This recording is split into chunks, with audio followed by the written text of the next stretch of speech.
안녕하세요. 지난 시간에 이어 대한민국 최고의 강연 최강 1교시에서 강연을 맡은 역사학자 박태균입니다. 저희가 지난 시간에는요, 리뷰 박정희 1편으로 해서 박정희라고 하는 개인을 어떻게 봐야 될 것인가에 대해서 얘기를 나누었습니다. 오늘 이 강에서는 박정희 시대의 가장 중요한 어떤 업적 또는 이슈라고 얘기하는 경제 성장의 문제에 대해서 다뤄보도록 하겠습니다. 오늘 강연의 주제는 리뷰 박정희 2부 성장의 신화 박정희 시대입니다.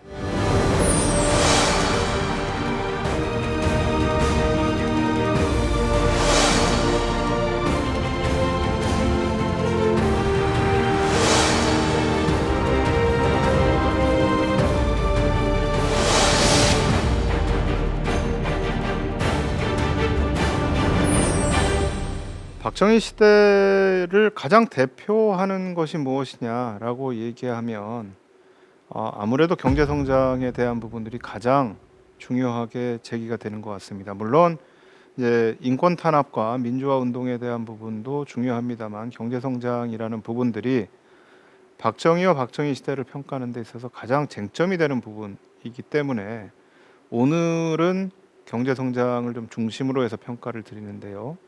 몇 가지 평가를 하기 전에 제가 전제를 좀 말씀드리면서 시작을 하겠습니다. 하나는 저는 양비론을 좀 경계를 해야 된다라고 생각을 합니다. 그러니까 이게 독재냐 경제 성장이냐. 현대사를 얘기를 하면서 그런 얘기들을 합니다. 이 한국 현대사의 과정을 건국의 과정에서 경제 성장의 과정, 산업화의 과정, 그리고 민주화의 과정, 그 다음에 선진화의 과정으로 봐야 된다. 이런 얘기를 하시는 분들인데 저는 사실은 그렇게 보지를 않습니다. 왜냐하면 이 과정들이 하나가 시작돼서 하나가 끝나고 그 다음 과정으로 넘어가고 그 다음 과정으로 넘어가는 것이 아니라 사실은 이 네 개의 과정이 처음부터 끝까지 계속해서 진행이 되는 거거든요. 그러니까 어느 한쪽이 중요한 시기니까 다른 한쪽은 무시해도 된다라는 것이 아니고 사실은 이 과정들을 복합적으로 평가를 할 때 그 시기를 제대로 볼 수 있다라는 게 저의 생각이고요.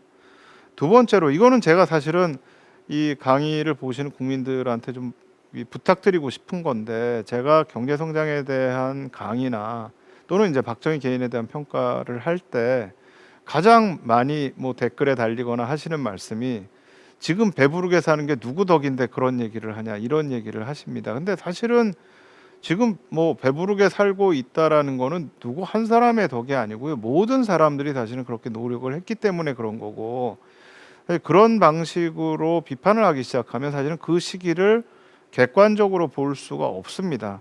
누구 덕에 이렇게 사는데 라는 방식으로 해서 비판을 하거나 뭐 그 시기를 평가하는 부분들은 저는 일단은 역사를 객관적으로 보기 위해서는 지양해야 된다라고 생각을 해야 되고요. 하고 있고요. 그다음에 세 번째는 한 시기에 어떤 경제 성장뿐만 아니라 어떤 성과를 바라볼 때 리더의 역할을 보는 건 굉장히 중요합니다. 사실 리더가 차지하는 몫이 굉장히 크니까요. 그러나 다른 한편으로는 저는 국민의 역할, 전체 국민들이 어떤 역할을 했는가를 보는 것도 저는 굉장히 중요하다라고 생각을 해요. 이제 저희가 60년대, 70년대 경제 성장을 얘기할 때 리더의 역할 굉장히 중요합니다. 그러나 사실은 아무리 좋은 리더가 있어도 국민들이 그 역할을 못한다라고 하면 사실은 그 경제 성장이라는 건 가능한 것이 아닙니다. 그러니까 리더의 역할을 강조하는 걸 제가 반대하는 건 아니지만 국민의 역할도 같이 봐야 된다라는 게 이제 제가 말씀드리고자 하는 어떤 전제로서 하나가 되는 거고요. 요 전제 하에서 제가 경제 성장에 대한 부분들을 좀 말씀을 드리도록 하겠습니다. 지금 이 그래프는요. 박정희가 대통령으로 재임하고 있는 기간 동안에 1인당 GDP가 변화한 것을 보여줍니다. 1인당 GDP가 굉장히 급속하게 성장을 합니다. 그러니까 사실 이 60년대에서 70년대로 넘어가면서 한국 사회가 변화했다, 또 굉장히 성장을 했다. 이건 저는 부인할 수 없는 부분이라고 생각을 합니다. 또 그 과정에서 많은 중산층들이 등장을 했죠. 그리고 이제 이 기간을 또 대표하는 것이 이제 경제개발 5개년 계획입니다. 대체로 1962년에 제1차 경제개발 계획이 시작이 돼서 박정희 대통령이 있는 기간 동안에 4차례에 걸쳐서 경제개발 계획이 입안되고 실행이 됐고요. 또 그 기간 동안 굉장히 성공적으로 계획이 진행이 됐다라고 평가가 되고 있습니다. 60년, 61년, 62년까지는 2%에서 4%에 그치다가 63년부터 급격하게 이 GNP의 성장률이 높아지기 시작을 합니다. 그래서 높게는 한 15%까지도 보이죠. 여기 보면은 69년에 15%를 찍었고요. 그 다음에 76년에 또 15.2%를 찍습니다. 그리고 이제 낮은 것도 사실 79년에 6.4%가 있고 72년에 7.0%가 있습니다만 이것도 61년 이전 또 63년 이전에 있었던 GNP 성장률에 비하면은 뭐 굉장히 높은 거라고 할 수가 있고요. 뭐 지금의 성장률을 생각하시면 사실 이게 굉장히 높았다는 걸 알 수가 있으실 겁니다. 물론 그건 전제가 있습니다. 사실 한 경제가 어느 수준에 올라갔을 때는 높은 성장률을 기록하기 굉장히 어렵기 때문에 개발도상국들이 보통은 아주 높은 성장률들을 기록하기 마련인데 바로 한국이 이제 그때가 이제 60년대, 70년대라고 할 수가 있고 수출을 보면 처음에 뭐 5,400만 달러 정도로 시작을 했던 수출이 1977년에 100억 불 수출을 달성을 합니다. 이건 뭐 많은 분들이 기억을 하실 거예요. 사실 70년대 오면서 그 당시에 박정희 정부 또 유신 정부가 내세웠던 가장 중요한 두 개의 슬로건이 하나가 100억 불 수출이고요. 또 하나가 1인당 GNP 1,000달러입니다. 그러니까 이거를 해야 된다. 특히 이제 이게 굉장히 흥미로운 게 한국이 10억 불 수출을 넘은 게 71년입니다.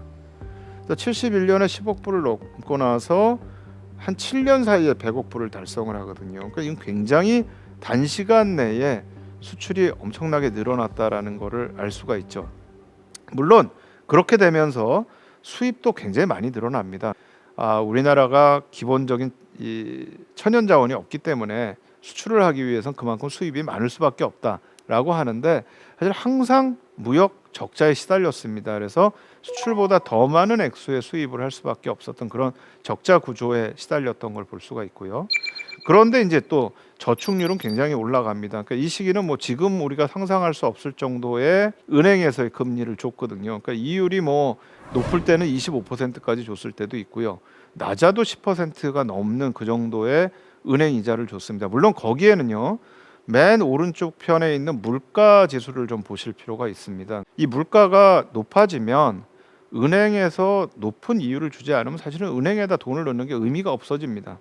근데 물가가 이만큼 높기 때문에 사실은 이 은행에서도 상당히 높은 그런 금리를 줬던 부분들이 있고요.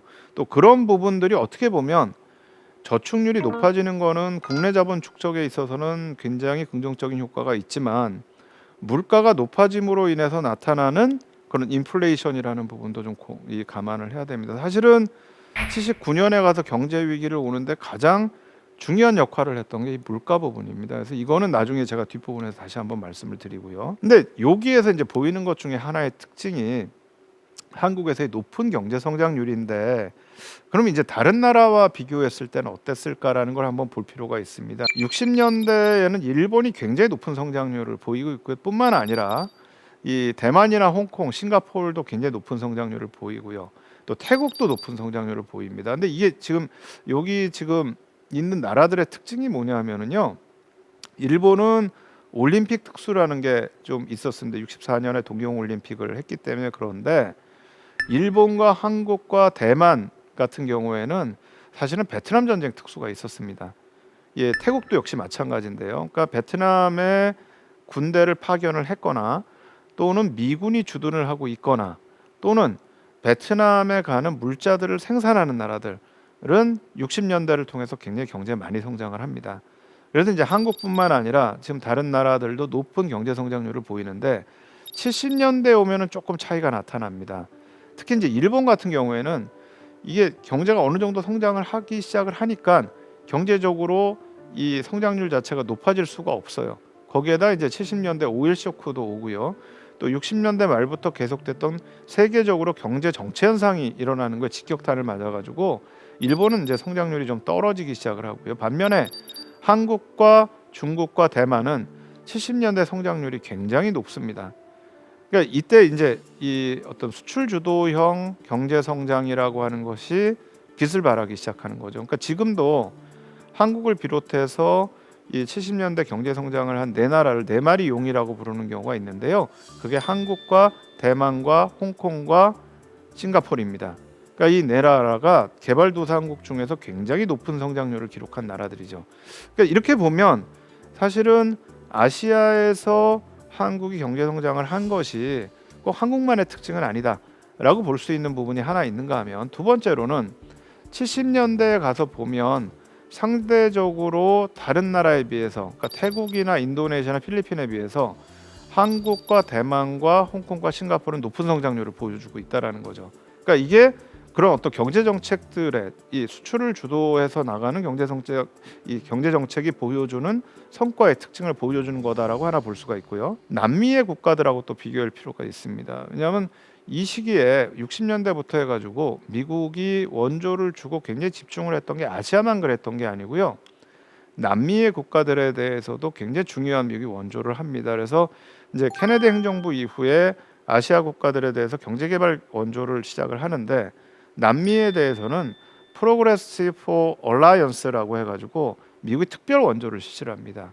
근데 지금 이 차이를 볼 수가 있는 게 뭐냐면, 이 동아시아의 국가들은요 대부분이 수출 주도형 산업화 전략을 짭니다. 그러니까 이 경제를 발전시키고 어떤 산업화를 하는 그런 과정에서 생산의 규모를 내수만 보고 하는 게 아니고요, 외부의 팔 규모까지를 생각해서 굉장히 큰 규모의 어떤 산업화 전략들을 합니다. 그리고 그게 이제 해외로 수출하는 것이 성공을 하면서 이런 성장을 하는데, 남미 국가들은 대부분 수입 대체형 산업화 전략을 합니다. 이 수입 대체형 산업화 전략은 외부로부터 수입을 줄이기 위해서 수입하는 품목들을 국내에서 생산하는 전략입니다. 수입을 대체하는 그런 산업화를 하는 거죠. 근데 수출 주도형은 우리가 잘하는 거를 수출을 하고 잘 못하는 거는 수입을 하겠다라고 하는 굉장히 전략적인 부분에 대해서 집중을 하는 반면에, 수입 대체를 하게 되면 모든 분야들을 다 발전을 시켜서 수입을 줄여야 되거든요. 그러니까 처음에 투입하는 액수가 굉장히 커지게 돼요.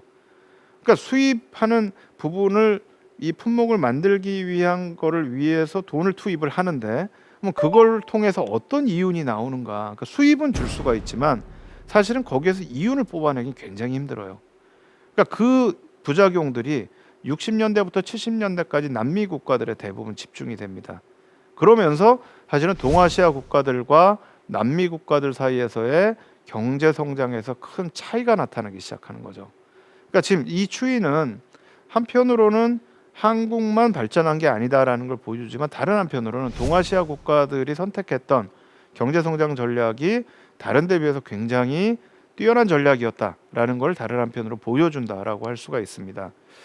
그리고 이제 이 과정을 통해서 국민 총소득의 변화가 나타나는데, 사실은 저희가 이 세계에서의 국민 총소득의 변화의 순위를 보면 그렇게 많이 성장하지는 않았어요. 이게 이제 뭘 얘기하냐면, 60년대 70년대라는 게 우리가 성장을 하긴 했지만 우리뿐만 아니라 전 세계가 거의 같이 성장하는 시대였다라는 거를 사실은 보여주고 있는 거라고도 할 수가 있습니다. 그래서 사실 이제 이 시기에 경제 성장이라는 거를 약간 비판적으로 보시는 분들이 이제 이 그래프를 많이 이용을 하시고요.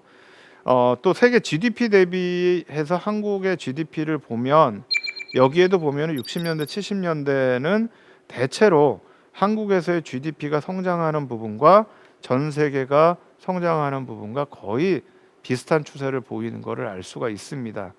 근데 그럼에도 불구하고 어쨌든 한국에서의 성장 추세는 전 세계적으로는 저는 굉장히 예외적인 케이스다. 그래서 이걸 평가를 해보면 우선은 오늘날 한국 경제 구조의 기원이 된 것이 아닌가. 그러니까 특히 이제 이건 또 60년대와 70년대가 차이가 있는데, 60년대에 이 경제 성장과 수출 주도를 했던 부분들은 대체로 노동 집약적 경공업이 중심이 됐습니다. 처음에 군사정부가 들어오고 나서 세웠던 경제개발 계획의 내용을 보면 중화학공업이나 기계공업이 중심이 된 계획이 들어와 있는 걸 알 수가 있습니다. 근데 이게 문제가 뭐냐면, 이걸 하려면 엄청난 외부로부터의 원조가 필요합니다. 이건 이제 외부로부터 기계가 들어오지 않으면 할 수가 없는 거거든요. 우리가 50년대까지 농업이 중심적인 사회였는데 중화학공업을 시작한다는데 아무런 기계가 없이 할 수가 없잖아요. 그러니까 외부로부터 기계를 수입해 들어오고 기술을 가지고 들어와야 됩니다. 그러려면 돈이 필요한데 사실은 돈이 없는 거예요. 거기다가 이걸 미국이 반대를 하는 겁니다. 그러니까 이게 60년대 초에 제가 봤던 굉장히 인상적인 문건이 그 당시에 케네디 정부의 국가안보회의에 로버트 코모라고 하는 중요한 어떤 전략가가 있었습니다. 이 로버트 코모라는 사람이 쓴 글에 보면 뭐라고 되어 있냐면 한국은 레이버 인텐시브 라이트 인더스트리를 해야 된다. 노동 집약적인 경공업을 해야 된다. 왜냐하면 한국에는 노동력이 제일 재산이기 때문이라는 겁니다. 이 노동력을 이용을 해야 된다는 거죠. 그리고 이제 60년대에는 이 노동력이 기술력이 높지가 않았어요. 그러니까 이 높지가 않은 그 기술, 이 노동력을 이용을 하려면 결국은 노동 집약적으로 가야 되는 게 아니냐. 그러니까 60년대 주요 수출품이라는 게 이제 옷이라든가 아니면 이쑤시개, 가발 이런 쪽으로 갔던 것이 기술보다는 노동력을 가지고 더 많은 생산품을 만들어낼 수 있는 이제 그런 구조로 갔던 거죠. 근데 이게 이제 70년대로 가면서 중화학공업이나 전자산업이 이제 시작이 됩니다. 이게 이제 오늘날 한국 경제 구조의 기원이 되는 거죠. 그러니까 경제 구조가 바뀌기 시작하는 거죠. 그래서 1차 산업에서 2차 산업과 3차 산업 중심으로 바뀌었다. 구조적으로 굉장히 많이 바뀐 겁니다. 그 다음에 이제 또 하나 중요한 게 수출 주도를 통한 대기업의 성장입니다. 그러니까 아까 잠깐 말씀드렸습니다만 기업이 생산을 할 때 국내에서의 내수만을 가지고 보는 것이 아니고 해외에서의 수출의 수요를 가지고서는 만들다 보니까 굉장히 큰 규모의 공장들을 만드는 거죠. 그러니까 처음에 포항제철을 만들 때 사실은 포항제철을 만드는 거를 조언하기 위해서 왔던 외국의 전문가들이 깜짝 놀랐다는 거예요. 이 정도의 규모의 제철 공장을 만드는 건 말이 안 된다. 왜냐하면 한국에서의 수요를 보면 그 정도를 만들어봤자 사실은 쓸 데가 없다라고 할 정도의 큰 공장의 플랜을 만든 겁니다. 근데 사실은 그렇게 됐던 포항제철이 굉장히 성공을 했죠. 근데 이 과정에서 사실 제가 굉장히 좀 눈에 띄는 건 사실 이 종합상사란 부분입니다. 그러니까 이게 70년대 중반부터 종합상사가 나타나는데 얼마 전에 있었던 굉장히 유명한 드라마 중에 미생이라고 하는 드라마가 있죠. 그 드라마가 이제 이 종합상사의 모습을 굉장히 잘 보여주는데 아무리 저희가 만들어도 해외에서 이걸 필요로 하는 사람과 서로 연결을 시켜주지 않으면 사실은 수출이 안 돼요. 그러니까 어디에서 수요가 있는가를 파악을 해서 거기에다 공급을 해야 되는 게 사실 굉장히 중요한데 그 역할을 종합상사에서 한 겁니다. 이 종합상사의 시스템을 처음 만들었던 건 일본이고요. 한국에서 이 시스템을 도입을 하기 시작을 합니다. 그래서 이제 이 종합상사에 있었던 사람들의 역할이 70년대 중반 이후에 우리나라 수출이 늘어나는데 굉장히 중요한 역할을 합니다. 그러면서 사실 한국의 수출 주도형 산업화 전략이라는 것이 성공을 하게 되고요. 또 이 부분들이 한국의 경제 구조를 바꿔놨다라고 평가를 할 수가 있는 것 같습니다.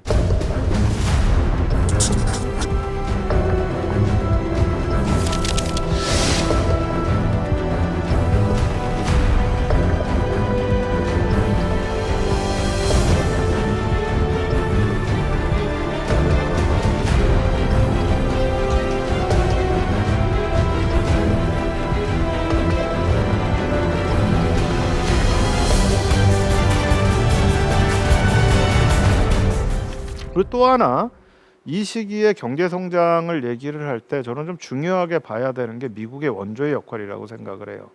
근데 제가 사실 이 미국의 원조에 대해서 연구를 하면서 굉장히 인상 깊게 읽었던 게 로스토우라고 하는 사람이 쓴 책입니다. 케네디 행정부에서부터 이 개발도상국에 대한 경제 개발 원조를 이제 이 강력하게 주장했던 게 바로 이 로스토우입니다. 로스토우의 얘기는 1950년대까지는 미국이 무상 원조를 그냥 준 거예요. 개발도상국에다. 근데 이거는 개발도상국들이 자기들이 뭔가 경제를 발전시켜야 된다라고 하는 인센티브를 줄 수가 없다는 거예요. 공짜로 받으니까 공짜로 쓰고 그냥 끝나버리는 겁니다. 근데 이걸 바꿔야 된다. 근데 60년대 케네디 행정부가 들어오면서 미국에서 USAID라고 하는 기관이 생기고 로스토어가 얘기한 거는 저리로 해서 원조를 줬다가 그걸 돌려받자 차관을 주자는 겁니다. 그래야만 돈을 가져가서 무언가를 하고 거기서 이윤을 내고 어떤 변화를 이끌어 가지고 다시 줄 것이 아니냐. 이렇게 해 가지고 60년대부터 경제 개발을 위한 차관이 들어오기 시작합니다. 돈이 들어옵니다. 그러니까 사실 물품이 들어오게 되면은요. 이 물품을 이용해서 이 물품을 돈으로 환산하는 과정에서 많은 부정부패가 일어날 수가 있어요. 사실 1950년대 한국 정부 부정부패의 많은 부분들이 원조로 공짜로 들어오는 물품을 기업들한테 이걸 팔아가지고 그걸 현금화시키는 이 과정 속에서 부정부패가 굉장히 많이 일어납니다. 근데 이게 차관으로 들어오면은요, 어떤 정부든지 자기들이 이 돈을 가지고 계획을 해서 무언가를 만들어내고 거기서 이윤을 얻어서 이걸 다시 갚겠다라고 하는 계획을 만들어내야 되거든요. 그리고 그거에 의해서 사실은 그 나라도 발전을 하고 돈도 다시 갚는 이제 이런 시스템 자체가 가능해집니다. 그러니까 사실은 그 부분에서 미국의 원조의 역할을 빼고 저는 경제 성장 얘기를 할 수가 없다. 또 미국의 원조뿐만 아니라 사실 65년에 있었던 일본과 한일 협정을 한 이후에 일본에서 들어온 돈, 또 일본으로부터 들어온 기술도 굉장히 중요한 역할을 했던 것 같아요. 근데 저는 사실은 그 부분만을 가지고 이 시기의 경제 성장을 얘기하고 싶지는 않아요. 왜냐하면 아까도 제가 잠깐 말씀드렸지만 미국과 일본의 원조를 받은 나라는 한국만 있는 게 아닙니다. 지금 제가 미국과 일본의 원조를 얘기했지만 사실 한국은 1975년 이후에는 미국으로부터 원조 끊어집니다. 일본으로 받은 원조도요. 사실 한일협정을 하고 나서 받은 원조 외에는 그 이후엔 차관으로 받지 저희가 원조 받지는 않습니다. 그런데 미국과 일본으로부터 원조를 받은 수많은 남미와 아시아 국가들하고 지금의 한국을 비교해 보면 사실은 너무나 큰 차이가 있는 거죠. 그러니까 미국의 원조만 가지고 우리 경제 성장을 얘기할 수는 없지만 그럼에도 불구하고 60년대에 미국의 원조 정책이 바뀌면서 경제 개발 차관이 들어왔던 거는 우리가 경제 성장을 하는데 굉장히 중요한 역할을 했다. 이거는 부인할 수가 없는 거고요. 또 하나 이제 저희가 생각해야 되는 부분들이 해외에서 있었던 한국인들의 문제입니다. 60년대부터 해가지고 수많은 한국인들이 외국을 나가죠. 이게 우리가 생각했던 것보다 더 많은 사실은 이 외화가 들어오는 그런 역할을 합니다. 워낙에 그 당시에 우리 이 경제 규모가 작았기 때문에 수출을 아무리 한다고 해서 외국으로부터 돈을 많이 벌어 들어오기가 쉽지가 않아요. 특히 두 가지 요인이 그 부분이 있습니다. 하나는 60년대만 하더라도 우리가 수출하는 게 경공업 제품이니까요. 일단 가격이 싸요. 우리가 사실 70년대까지 또 80년대까지도 그게 있었는데 해외에 수출을 하는데 우리가 수출 많이 할 수 있었던 이유가 우리 제품이 뛰어나서 많이 하는 게 아닙니다. 하나는 아까 말씀드렸던 종합상사 사람들이 수요와 공급을 잘 연결시켜서 해준 게 있고요. 두 번째는 우리 제품이 싸거든요. 그러니까 이게 가격 경쟁력이 높기 때문에 사실은 우리 제품이 많이 팔린 게 있어요. 근데 가격 경쟁력이 높다는 건 무슨 얘기냐? 그만큼 많이 팔아도 가져올 수 있는 외화라는 게 크지 않다라는 거예요. 근데 이제 그런 시대에 직접 이제 한국 사람들이 나가서 돈을 벌었던 이제 그런 역사들이 있죠. 그래서 이제 위에 왼쪽에 사진과 오른쪽의 사진이 1960년대 초부터 독일로 갔던 광부와 간호사들의 사진입니다. 그러니까 그때부터 우리 인력이 이제 외국에 나가서 돈을 벌기 시작했고 특히 이제 독일에 이 광부와 간호사가 갔던 부분들은 한국과 독일 사이 인연 부분들을 좀 보여줍니다. 그러니까 이게 처음에 박정희 대통령의 생각은 우리가 경제개발 계획을 세우면은 미국이나 일본이 도와주겠지라고 생각했는데 사실 미국이 안 도와줬어요. 그러니까 그 계획 자체가 너무나 이 사실은 비현실적이라고 봤던 거죠. 그래서 이제 그럼 어디서 차관을 얻을 것이냐 해서 이제 박정희 대통령이 생각했던 게 서독입니다. 서독과 일본은 1950년대에 전쟁으로부터의 재건을 이루고 했거든요. 그러니까 그쪽에서 내가 뭔가 이걸 해야 되겠다 해서 이제 처음에는 인력 수출이 됐고 그 다음에 이제 차관을 얻으러 이제 또 이 독일을 갑니다. 근데 이게 나중에 이제 사실은 조금 문제를 야기하기도 합니다. 왜냐하면 60년대 후반에 가면 동백림 사건이라는 게 일어나는데 이 서독에서 공부했던 한국 유학생이나 서독에서 활동했던 사람들이 동독을 통해 가지고 북한하고 접촉을 하거나 북한을 다녀온 사람들이 생긴 거예요.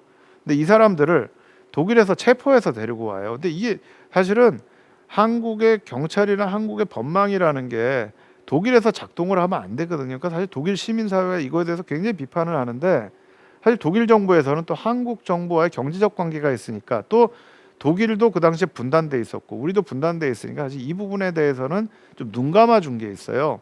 그래서 문제가 되긴 하지만 어쨌든 굉장히 좀 특수한 관계가 있었고, 그 시기에 광부와 간호사들이 했었던 역할이 좀 굉장히 컸던 것 같고, 그 다음이 이제 베트남에 갔던 한국의 노동자들입니다. 그러니까 사실 베트남에 갔던 한국 군인들도 거기에 가서 굉장히 큰 역할을 하죠. 거기서 이제 전투상을 받은 것들을 한국으로 송금을 하면서 거기에서 이제 외화가 많이 들어오는데, 뿐만 아니라 또 거기에 갔던 한국인 근로자들이 있습니다.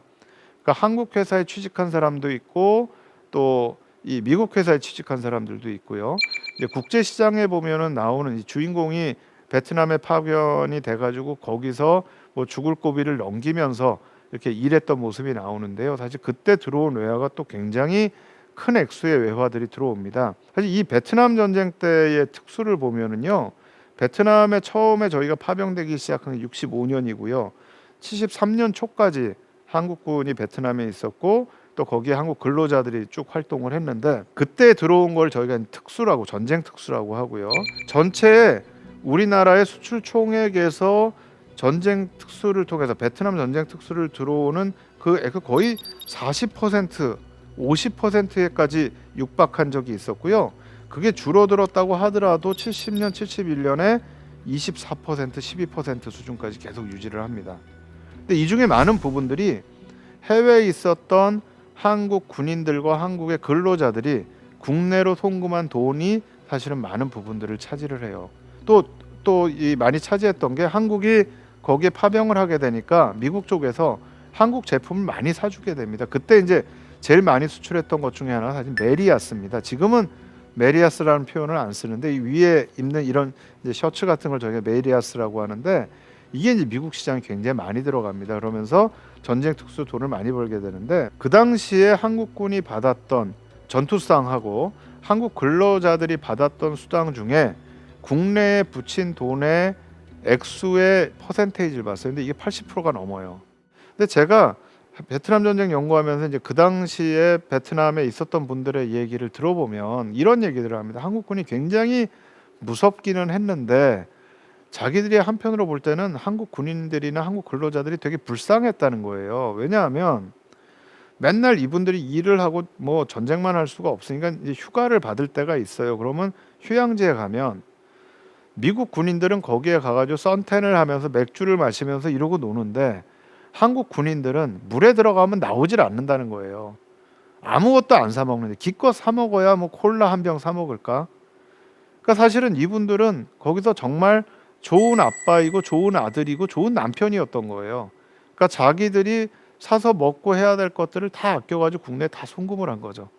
그러니까 이제 이런 부분들이 당시에 한국 경제 성장에 미친 영향이라는 거는, 저는 이건 저희가 그냥 부인할 수가 없다.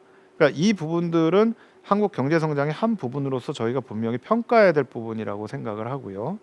그리고 이제 저희가 또 하나 중요하게 봐야 될 것이, 이렇게 경제 성장을 급격하게 하는 과정에서 나타날 수밖에 없는 부작용에 대한 부분입니다. 그러니까 성장을 급격하게 하다 보니까 여러 군데서 삐걱삐걱 될 수밖에 없어요. 근데 이제 그 부분에 하나가 나타났던 게 72년의 83 조치입니다. 이 83 조치는 대통령 긴급 명령으로 나오는데요. 대통령 긴급 명령이라는 게 6.25 전쟁 때 긴급 명령이 나오고 6.25 전쟁 직후 때 우편 체제를 바꾸는 걸로 나온 다음에 73년에 처음 나옵니다. 72년 8월 3일에 나오는 건데, 그 정도로 사실은 그 당시에 경제가 안 좋았어요. 그러니까 저희가 이제 60년대 70년대 자체를 다 경제 성장의 시대로만 보고 있지만 69년부터 경제 위기가 오기 시작을 합니다. 그러면서 70년에 청와대에 부실기업 정리반이 설치가 됩니다. 부실기업이 갑자기 많이 나오기 시작하는 거예요. 그래서 이 부실기업들을 어떻게 정리하냐, 사실 이 기업들을요, 부실한 기업들을 다 정리해버리면 국가 경제가 무너져요. 왜냐하면 기업이 없는 것도 문제지만 기업에 고용돼 있던 사람들도 다 실업자가 되거든요. 그러니까 이걸 어떤 방식으로 정리하느냐 굉장히 중요한데, 그 부실기업 정리반을 가지고 국가에서 고민을 하다 결국 한 게 이 72년에 있었던 83 조치입니다. 근데 이 83 조치 기본 내용은요. 기업들이 갖고 있었던 사채를 동결시키는 겁니다. 안 갚아도 된다. 당분간 갚지 않아도 된다. 근데 왜 이런 사태가 오게 됐느냐? 사실 1966년부터의 상황을 보면은요. 이때부터 외부로부터 차관이 들어오기 시작을 하는데요. 이게 이제 68년, 69년에 급격하게 그 액수가 늘어나기 시작을 합니다. 지금 이 표를 보더라도요. 67년에서 68년에 조금 줄어들었지만 69년이 되면은 거의 뭐 10배 이상으로 이게 늘어나게 됩니다. 엄청나게 늘어나는 거죠. 근데 사실 이때 이렇게 늘어나는 이유가 뭐냐면 66년, 67년까지만 해도 수출로 먹고 살아야 되겠다라는 생각이 그렇게 강하지 않았어요. 그러니까 저희가 초반에 나왔던 경제개발 정책에서의 수출은요. 한국이 워낙이 무역수지 적자가 심하니까 수출을 더 늘려서 무역수지 적자를 줄이겠다라는 의미에서 수출이었습니다. 근데 이거를 수출을 하다 보니까 이게 돼요. 우리가 이 가격 경쟁력이 있구나, 해야 되겠구나 하면서부터 64년 5년부터 점점 수출에다 강조를 두기 시작을 합니다. 그러면서 67년, 68년에 나오는 얘기가 뭐냐? 수출 입국이라는 얘기가 나옵니다. 수출로 나라를 세우겠다. 그러니까 본격적으로 수출 주도형 산업화 전략이 시작이 되는 거죠. 근데 수출을 하려 그러면 기술이 있어야 돼요. 아무리 노동 집약적 경공업이라고 하더라도 뭘 만들 수 있는 기계가 있어야 되고 또 그거 기계가 들어오면 그 기계를 사용할 줄 아는 기술이 있어야 됩니다. 그러니까 그런 어떤 기계와 기술을 들여오다 보니까 이제 차관이 필요한 거고 그거에 의해서 이제 외화 차관들이 막 들어오기 시작하는 거예요. 그런데 사실은 정부가 이 차관을 들여올 때 굉장히 중요한 역할을 하는 게 뭐냐면요. 아무 기업이나 돈을 꿔주는 게 아니에요. 특히 한국처럼 이제 개발도상국에서 겨우 성장하기 시작한 나라에다가 그냥 돈을 꿔주면 잘못하면 못 갚을 수가 있잖아요. 그러니까 정부가 지불 보증을 해줍니다. 이 기업이 꿔오는 돈에 대해서는 정부가 보증을 해주겠다. 우리가 만약에 못 갚으면 나라도 나서라도 이걸 갚겠다라고 이제 하면서 지불 보증을 해주니까 굉장히 이 차관이 들어오는 액수가 커지게 되고요. 또 정부에서도 수출을 하겠다는 기업에 대해서는 차관 들여오는 거에 대해서 따로 통제를 하지 않습니다. 그러니까 많은 외채가 들어오게 되는 거죠. 근데 지금 여기에 보시면요. 운영 자금이 갑자기 늘어나기 시작을 합니다. 이건 지금 기업의 운영 자금입니다. 도대체 이 돈이 다 어디에 쓰였을까? 처음에 66년에서 68년까지만 해도 사실은 이 쓰인 자금들이 수출을 위한 목적에 의해서 쓰였다는 게 이 표에 잘 드러나는데 이게 69년 이후에 가면은 사실은 수출 외의 목적으로 돈이 쓰였다라는 게 여기 나타나기 시작을 해요. 근데 이 시점이 부실 기업이 나타나기 시작하는 시점입니다. 그러니까 뭔가 어쨌든 딴 데 썼겠죠. 나중에 이제 10년이 지난 다음에 한 신문에서 그런 기사를 씁니다. 사실 79년에도 또 한 번 위기가 오는데 79년에 오는 위기를 그 신문이 진단하는 건 기업의 부동산 투자였습니다. 근데 그러면서 그 신문에 나왔던 기사에서 하는 얘기가 83 조치 때도 부동산 투자가 그 위기를 만들었다. 그러더니 몇 년이 지나지 않아서 또 해서 또 한 번 위기를 만든 거 아니냐. 사실 이 부분은 저희가 앞으로 좀 더 조사를 해봐야 되지만 사실은 들여왔던 돈들이 원래 목적과 다르게 쓰였다라는 거는 사실 경제 위기를 가져올 수 있고 이거는 사실은 정부가 통제해야 되는데 제대로 통제하지 않았던 부분들이 있습니다. 그래서 그 위기가 이제 제대로 통제가 안 되면서 79년에 가서 또 한 번 이제 위기를 봤는데 바로 이 신문의 기사가 이 경제 안정화를 위한 종합 시책이라는 게 나옵니다. 근데 이때도 72년에 83 조치와 똑같이 기업들의 건전성이 굉장히 악화가 되면서 우리 전체 경제가 흔들리는, 그다음에 이 물가가 엄청나게 오르면서 인플레이션이 올라가는 이제 그런 상황을 맞이하게 됩니다. 근데 요 시기에 있었던 부분들을 보면서 제가 사실 좀 강조해서 보는 게요. 지금 이 오른쪽에 있는 신문이 83 조치에 대한 내용을 담고 있는데 대통령이 직접 담화를 발표를 해요. 근데 여기에 보면 사채가 너무 높다.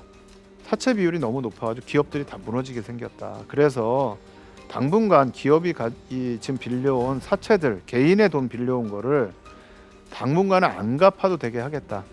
그리고 그 사채 일부는 기업에 대한 투자금으로 전환을 시키겠다. 이제 이렇게 선언을 한 게 이제 이 83 조치인데, 이건 어떻게 보면 사실은 자본주의 기본 원칙을 좀 위배한 건데, 그럼에도 불구하고 이게 자본주의 기본 원칙을 위배해서 문제가 있다라는 시각이 있고, 일단은 기업은 살려놔야 되기 때문에 이 조치가 불가피했다라는 시각이 있어요. 근데 제가 주목하는 거는 이 83 조치를 하면서 박정희 대통령이 맨 마지막에 굉장히 중요한 얘기를 합니다. 바로 기업가들의 도덕성 얘기를 합니다. 그러니까 이게 기업가들이 도덕성에 문제가 있다. 이 돈을 지금 제대로 쓰고 있는 거냐.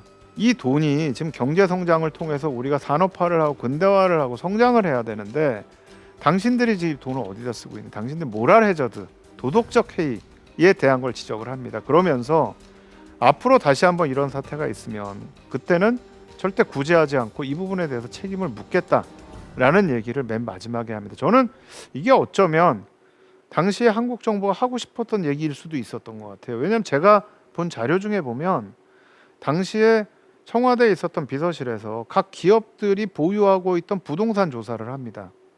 그래서 이 부동산을 매각할 경우에 어느 정도의 채무를 갚을 수 있는가를 다 평가를 해요. 사실 그리고 이 부분에서 문제가 되는 게 뭐냐면 위장사채라는 게 있습니다.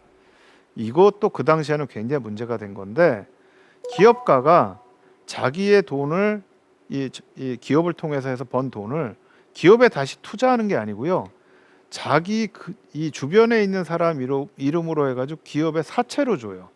이걸 위장사채라고 합니다. 그러면 내가 기업에 투자해서 기업으로부터 버는 이윤보다 사채로 줘서 버는 이윤이 더 큰 거예요. 그 당시에 뭐 사채 이자가 엄청났거든요. 아까 제가 국내 저축률 얘기하면서 은행 이자 말씀드렸잖아요. 사채 이자는 은행 이자의 뭐 10배가 넘는 그런 수준입니다. 그리고 그 당시에는요, 은행 문턱이 굉장히 높았어요. 이게 어떻게 보면 박정희 시대의 경제 정책에 대해서 이제 논란이 되는 부분 중에 하나인데, 60년대 70년대에 사금융이 없습니다. 모든 한국의 은행은 국가가 소유하고 국가 통제하는 은행이었습니다. 이게 80년대 가서 처음으로 사금융이 시작이 되거든요. 근데 그런 상황에서 굉장히 관치금융으로 이 벽이 높으니까 기업들이 은행에서 돈을 빌리기가 힘드니까 사채를 계속 갖다 쓴 겁니다. 그리고 이제 기업가들은 위장사채를 계속 준 거고. 근데 이 부분들이 기업의 채산성을 악화시키고 기업의 건전성을 악화시켜 왔던 거예요. 그러니까 기업한테 사실은 경고를 한 거죠. 근데 사실 저는 이 부분은 상당히 좀 처리하는데 문제가 있었다라고 생각을 해요. 왜냐하면 사실은 시장의 원칙을 그대로 반영을 했어야 되거든요. 그러니까 처벌할 거는 처벌해야 되고요, 살릴 거는 살려야 됐습니다.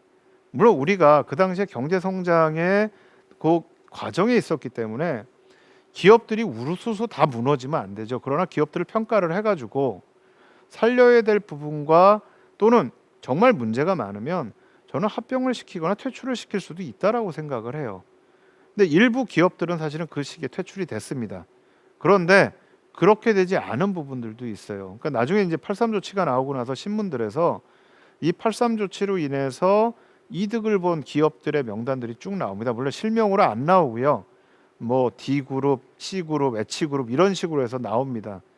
근데 이 그룹들이 나중에 가면은요, 70년대 후반에 또 문제를 일으킨 기업들하고 똑같아요. 그러니까 70년대 말에가 또 한 번 이 시기가 경제 위기가 오는데, 그 시기에 몇 가지 충격들이 있는데요. 하나가 78년 말부터 시작된 오일 쇼크가 있었고요. 또 하나가 70년대 말에 강남 개발입니다. 부동산 투기입니다. 그러니까 이렇게 되면서 이 기업들이 실제 기업에 투자해야 할 돈이 사실은 기업에 투자가 되는 게 아니고 다른 데 투자가 되는 거죠. 그러면서 사실은 경제 위기가 또 한 번 오게 되는 겁니다. 그래서 79년에 이 조치는요, 사실은 어떻게 보면은요, 박정희식 경제 성장 정책, 또 산업화 정책의 마침표를 찍는 그런 발표였다고도 저는 생각이 돼요. 왜냐하면 중화학공업을 조정을 하고요, 반면에 생필품 공급을 확대하겠다. 이거는 72년 이후에 중화공업화를 선언하고 쭉 왔던 부분들을 이제 스탑을 하거나 조정을 하는 거고요. 새마을 운동뿐만 아니라 기존의 정부가 해왔던 산업들이나 이 정책들을 다 중단을 하거나 연기하는 걸 발표를 하거든요. 그러니까 사실 굉장히 사실 이 의미가 큰 그런 조치였어요. 근데 문제는 이거를 해가지고 이게 제대로 가면 좋은데 이게 제대로 안 가는 거예요. 아까 말씀드렸던 83 조치 때도 이거를 뭐 완전히 시장 논리는 아니더라도 시장 논리를 해서 제대로 바로 잡아야 될 부분을 바로 잡아야 되는데 그렇지 않고 이걸 미온적으로 일단은 수습하고 간 겁니다. 수습하고 가다가 가고 또 돈이 없으니까 산업합리화 자금이라고 해 돈을 더 푼 거예요. 그러니까 이게 인플레를 올리고 기업은 살렸지만 어쨌든 문제를 만들었던 거고요. 70년대 후반에 가면 이때도 이걸 통해서 지금 정부에서 계속 나오고 있는 부분들의 돈을 좀 막고 투자를 좀 줄이고 하면서 좀 조정을 해야 되는 시점인데 문제는 정부의 제일 핵심적으로 있는 사람들은 이거를 알고 이거를 좀 발표를 했는데 밑에 부처들이 쫓아오질 않는 거예요. 또 사실은 그 당시에 이 청와대를 비롯해 가지고 이 주요 부처에서 했던 회의나 또는 부처에서 나왔던 얘기들을 보면 사실은 이 정책이 과연 맞는 건가? 지금 위기는 그냥 오일 쇼크 때문에 온 게 아닌가? 이렇게 평가를 해요. 근데 저는 굉장히 잘못 평가했다라고 보는 게 72년에 83 조치가 나왔을 때도 60년대 말에 베트남 전쟁 특수로 인해서 외화가 엄청 들어올 때예요. 또 79년에 이 위기가 왔을 때도요. 70년대 후반에 중동에서 건설 회사들을 통해서 오일 달러가 엄청 들어왔던 때입니다. 78년이 우리나라가 무역 수지 적자가 제일 적습니다. 그러니까 제가 78년에 봤던 문서 중에 하나가 정부에서 밑에 관료들한테 웃고 다니지 말라 그래요.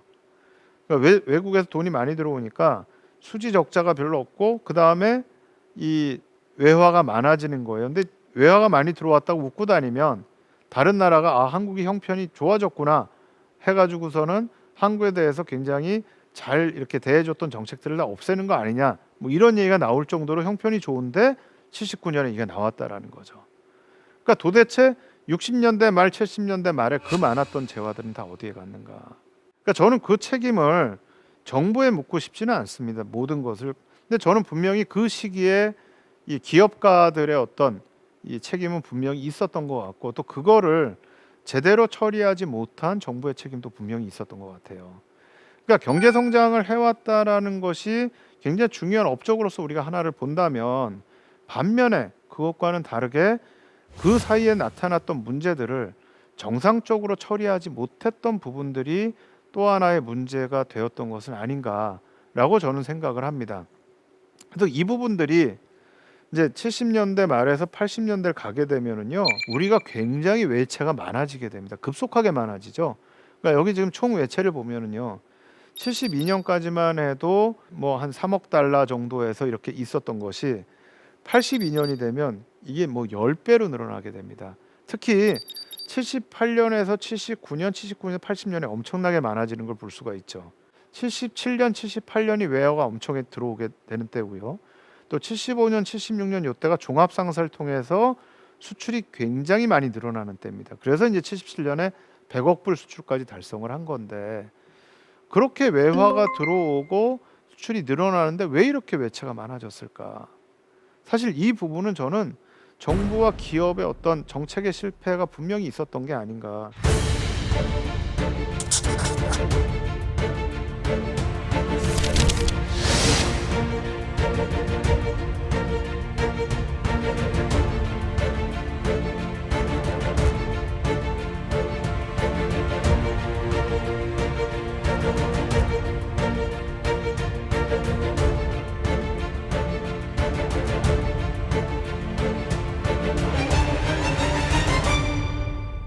그리고 저는 이 부분들이 기본적으로 박정희 정부를 평가하는 데 있어서 굉장히 저는 중요한 부분의 부분이 되는 것뿐만 아니라 이후에 한국의 이 금융위기를 설명하는 데 있어서도 굉장히 중요하다는 생각을 좀 합니다. 앞에 봤던 그래프 중에서 금융위기 부분에서 한국의 GDP 성장률이 한번 뚝 떨어지는 부분들을 보신 게 있을 겁니다. 근데 사실 이 부분에 대해서 왜 경제 위기가 왔느냐고 할 때 많은 분들이 이제 다양한 진단을 내놓습니다. 그러니까 이게 1990년대 이후에 우리나라 경제가 자유화가 되면서 외부로부터 단기 외채를 많이 끌어오면서 결국은 이 지불 능력이 없어진 게 아니냐부터 해서 홍콩 반환 이후에 태국과 인도네시아에 금융위기가 오면서 아시아에 있었던 외국 자본들이 확 빠져나간 거죠. 그러면서 이제 경제 위기가 왔다. 근데 사실은 그 시기의 경제 위기를 보면 97년의 경제 위기는 태국과 인도네시아, 한국은 맞았지만 대만과 일본 같은 경우에는 우리만큼의 심각한 경제 위기를 맞지는 않습니다. 그럼 도대체 이 몇 개 나라가 경제 위기를 맞는 이유가 뭔가? 특히 이제 한국 같은 경우에 왜 그런가? 저는 뭐 여러 가지 이유가 있지만 그 중에 하나는 박정희 시대 때부터 돼왔던 문제가 저는 좀 터진 부분들이 있다. 왜냐하면 저희가 70년대에 중화학공업을 발전시키면서 한국의 산업 구조를 바꾼 거는 굉장히 저는 이거는 우리 구조를 바꾸고 획기적인 어떤 성장을 이루는데 중요한 밑바탕이 됐다는 생각을 하는데 이걸 과도하게 추진을 하다 보니까요. 정부에서 기업에다 보조금들을 너무 많이 준 거예요. 그러니까 이미 70년대부터 나온 얘기가 중복 투자라는 얘기가 나옵니다. 너무나 많이 보조금을 줬다. 근데 기업의 입장에서는요. 보조금을 많이 받으면요. 기업에서 이윤을 내거나 뭐 이런 거에 대한 신경을 안 써도 돼요. 왜냐하면 기업에서 중화학공업에 투자를 했다가 손해를 봐도 정부에서 보조금을 주거든요. 그러니까 이게 기업을 하게 되면 기업이 이윤을 내야 되는 거고 그 기업이 이윤을 내기 위해서 제품의 질을 높여야 되는데 정부에서 보조금을 받기 시작을 하면 사실은 기업이 해야 할 본연의 그런 일들을 못하게 되는 거죠. 그럼 무슨 얘기냐면 기업의 세계 경쟁력이 떨어지기 시작을 하는 겁니다. 그러니까 제가 아까 말씀드린 가격 경쟁력을 말씀드린 건데 우리가 어느 정도 성장하는 뭐 초기의 관점에서는 불가피하게 그 어떤 제품의 질이 떨어지더라도 가격을 가지고 경쟁을 할 수밖에 없는 부분이 분명히 존재를 합니다. 그런데 이게 조금 더 성장을 하게 되면 그때는 이제 우리도 임금이 올라가게 되죠. 그럼 임금이 올라가게 되면 가격 경쟁력만 가지고는 버틸 수가 없어요. 그러면 이제는 제품의 질을 높여야 됩니다. 그런데 정부에서 보조금을 주고 그 보조금에 의해서 기업 경쟁력이 떨어지고 제품의 경쟁력이 떨어지면 사실은 문을 열었을 때 제대로 거기에 대응할 수가 없거든요. 마지막으로 제가 꼭 짚고 싶은 건데요. 이 1인당 GDP 성장률을 70년부터 뭐 최근까지 보면 그래프가 가장 가파른 게요. 박정희 정부가 있었던 시대보다는요. 오히려 86년, 87년 이후에 가파르게 올라가는 걸 볼 수가 있습니다. 또 밑에 표를 보더라도요. 평균 경제 성장률이 제일 높았던 건 사실은 87년 이후입니다. 이게 저는 우리가 가지고 있는 오해의 한 부분을 조금 불식시키는 부분들이 있는 게 아닌가. 많은 분들이 민주주의와 경제 성장을 서로 대립된 걸로 봅니다. 그러나 사실은 대립되지 않습니다. 경제 성장이라는 거는요. 인간이 자기의 또 자발성과 자기의 창의력을 가장 높게 발휘할 때 사실은 생산력이 굉장히 높아지거든요. 근데 그 부분을 감안을 하면 사실 민주화라는 건 굉장히 중요하고요. 또 하나 한 외국인 학자가 그걸 연구를 했어요.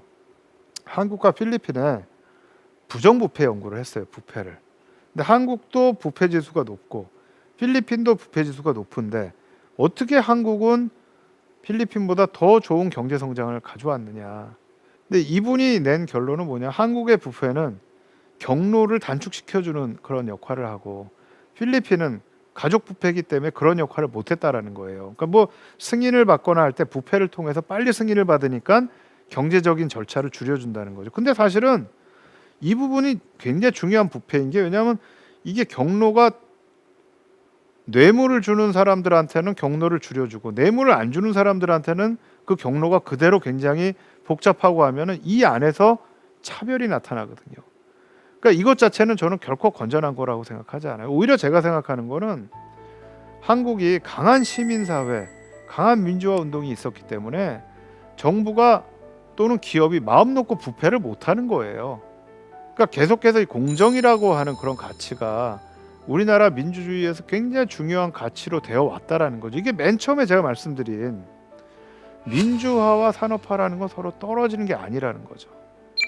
바로 그거를 저는 이게 보여준다라고 생각을 해요. 이걸 서로 대립된 가치는 아니면은 하나의 단계가 끝나야 그 다음 단계로 간다라고 한다면 저희 역사에 보여주는 그런 현상과는 다른 부분들로 해석될 수가 있다라고 생각을 합니다.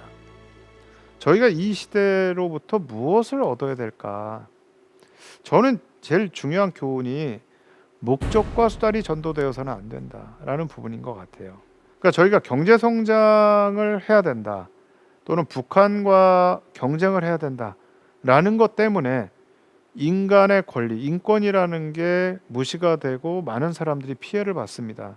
근데 사실은 경제 성장도 그렇고요, 북한과의 경쟁도 그렇고, 궁극적인 목적은 인간의 행복입니다. 인간의 행복을 위해서 경제 성장도 하는 거고, 인간의 행복을 위해서 북한과 경쟁도 하는 거였습니다. 그런데 경제 성장과 북한과의 경쟁이 오히려 목적이 돼버린 거예요. 그러면서 인간의 행복이 희생되었던 부분이 있는 것 같아요. 그러니까 과연 우리가 뭐 불가피하게 빠른 경제 성장을 위해서 했다라고 얘기를 한다고 하더라도 우리가 목적과 수단을 전도해서는 안 된다라는 것이 그 시대가 보여줬던 중요한 교훈 중에 하나가 아닌가라고 생각을 합니다.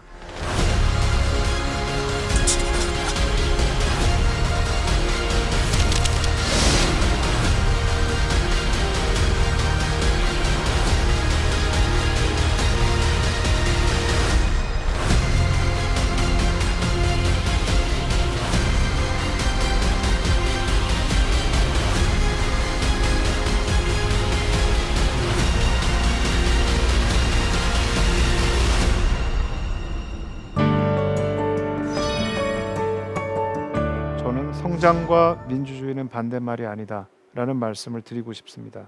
민주주의라는 것이 경제 성장에 굉장히 중요한 토대가 되고, 그 성장을 건전하게 만드는 것이다라고 생각을 하고요. 또 성장은 민주주의를 발전시키는 그런 토대가 될 수 있다라고 생각을 합니다. 지금까지 대한민국 최고의 강연 최강 1교시 박태균이었습니다. 고맙습니다.